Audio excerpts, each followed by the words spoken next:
Hi guys! I hope you all are doing okay. I'm still here in the Philippines since I left for my last match during the regular season.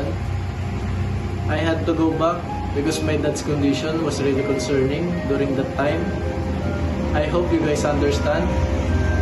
And on another note, my dad is now better and recovering.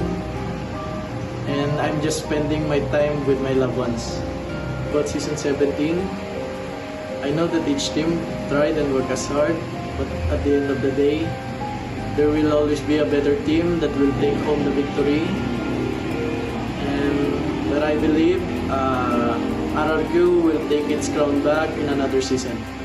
Buat Kingdom, dan ko Will, pa-AP, dan ko Kyon, maap, kami galolos di playoffs. Tapi terima kasih buat taksub gua di RRQ Yoshi. Bye bye guys, Super Dan out.